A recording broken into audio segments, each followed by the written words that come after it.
Good morning, children. Now, today we come to the next subtopic, and in this, we are going to do two sums and we are going to do the last part of the lesson. And with that, we finish the portion. Let's do the first one now. A pendulum oscillates 40 times in 4 seconds.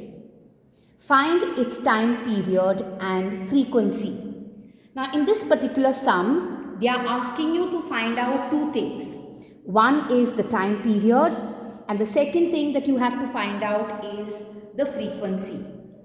Now, let us see what is given in the sum. Now, in the sum, they are telling you that a pendulum oscillates 40 times in 4 seconds. So, 40 oscillations in 4 seconds. Okay, so the number of oscillations is 40 and these 40 oscillations happen in 4 seconds. Okay, now you have to find what is the time period. Now, time period is how much time for one oscillation. So, since you do not know time, you have to find out time. Under seconds, you write x, and under oscillations, you write 1, because time period is how much time for one oscillation. So, under oscillation you write 1, and under time, under seconds, you write x. Now, you cross multiply. 40 multiplied by x is 40x, and 4 multiplied by 1 is 4. So, 40x is equal to 4. Now, you keep x on the left side only, and you keep this 4 on the right side. Now, 40 multiplied by, when you take this side, it's 40 multiplied by x. So, when you take 40 multiplied by x on the opposite side, it becomes divided by. So, 4 divided by 40 is 1 upon 10. 4 ones are 4, 4 tens are. So, x is 1 upon 10, which is also equal to 0.1. Now, x is seconds. So, 0.1 seconds. So, the time period is 0.1 second. So, for 40 oscillations, it's 4 seconds. For one oscillation, how many seconds you have to find out? Cross multiply. So, you get 40x is equal to 4. So, you leave the unknown variable x on the left. When you take 40 multiply by on the right side, you get 44 divided by 40. Then you cancel 4 ones are and 4 tens are. You get 1 upon 10, which is 0.1 seconds. Now, we are going to find frequency. Again, you use what is given to find out what is asked. So, what is given? 40 oscillations. Same thing. The first step is the same. So, 40 oscillations in 4 seconds. Now, what is frequency? Frequency is the number of oscillations. You have to find out how many oscillations there are in 1 second. So, for frequency, you put the x under oscillations, and under seconds you put 1, because frequency is in 1 second how many oscillations there are. It's exactly opposite. For time period, you put the x under time, under seconds, and you put 1 under oscillation. For frequency, you put the x under oscillation and 1 under seconds. Okay, so frequency is in 1 second how many oscillations there are. Now, you cross multiply. So, 4 into x is 4x, 40 into 1 is 40. So, you leave x on the left side, you leave 40 which is here on the right side only. Now, you are taking this 4 on the right, so it becomes divided by. So, 4 ones are 4 cancel, so 4 ones are 0, so you get 10. The x here is under oscillation, so 10 oscillations per second in 1 second. So, in other words, the frequency is 10 hertz. Hertz is the unit of frequency. So, 10 oscillations per second or 10 hertz. Is that clear? So, remember that the sum is very simple. Always use what is given to find out what is asked. So, here you are given 40 oscillations in 4 seconds. You are asked to find out the time period. So, the x will go under second.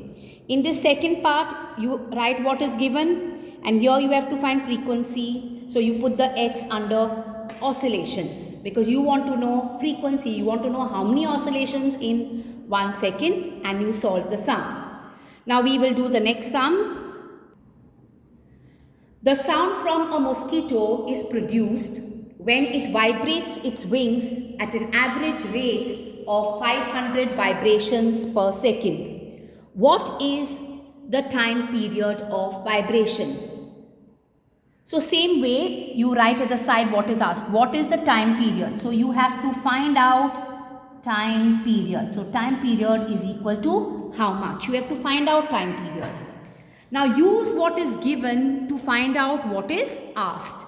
The sound from a mosquito is produced when it vibrates its wings at an average rate of 500 vibrations per second. So 500 vibrations in 1 second. Per second means 1 second. So you are writing what is given. 500 vibrations per second means in 1 second. What is the time period? How much time it takes you have to find out. How many seconds for one vibration? That is time period. So for time period, always put the x under time, under seconds. So 500 multiplied by x is 500x. 1 multiplied by 1 is 1.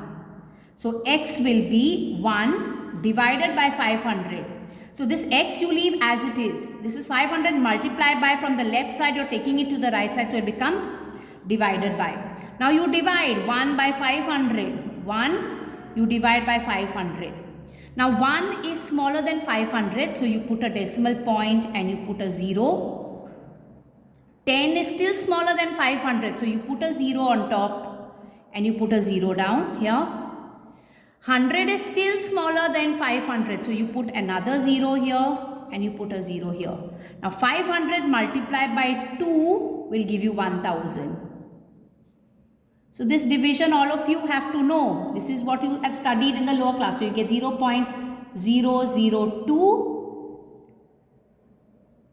seconds. The x is under time, under seconds, so you write 0.02 seconds. Okay, so the sound from a mosquito is produced when it vibrates its wings at an average rate of 500 vibrations per second. So 500 vibrations in 1 second. You have to find time period. So you have to find how much time for one vibration. So 500 multiplied by x will be 500x, 1 into 1 is 1, and then you just solve this. And now we come to the last part, and that is what is noise and what is music. Now remember that music is a sound which is very pleasant to the ears. But the minute that sound becomes unpleasant, that music will no longer be melodious. The strings of a sitar or a guitar, for example, give us a musical sound. The sound from a harmonium is a musical sound. It's very soothing. It calms you down. Okay? But the minute that sound becomes unnecessary, unwanted, its loudness keeps changing and its pitch keeps on changing, that time that sound is unwanted, and these unwanted sounds which are added to the environment are referred to as noise pollutants, and we cause noise pollution. Okay, now the major causes of noise pollution are mainly because of the sounds from vehicles, because of explosions, the bursting of crackers. If you go to an industrial area, those machines produce so much of sound. Sometimes during our festivals, we use loudspeakers, so much of unnecessary sound is added to our surroundings. So this presence of unwanted sounds around us is nothing but noise pollution. And noise pollution is bad. It causes lack of sleep. It causes hypertension, high pressure. It causes anxiety. Okay, it causes irritation, and in some severe cases it can cause even impairment of hearing. It can lead to permanent deafness sometimes. So we have to control noise pollution. Okay, so we can adopt several methods, several steps to reduce noise pollution. Like for example, we can make use of silencing devices on our vehicles. So if the silencer of our vehicle gives way, we have to repair that silencer. So we have to use these silencing devices. We can install silencing devices in machines, in our transport vehicles, okay, in our home appliances. You know, when the mixer is on, how much of noise it makes. Okay. So remember that addition of all this unnecessary noise causes noise pollution. Okay, now you can set up also factories and industries away from, areas where people live. We can limit the use of automobile horns. Then our TV, our music systems should run on a low volume. And you can plant a lot of trees along the roadside because plants absorb sound. They cut down sound that reaches the people living in that area. So you should grow a lot of trees. So remember, noise pollution is not desired. Okay? And we have to make attempts to control noise pollution. So with this, I have finished with the lesson sound.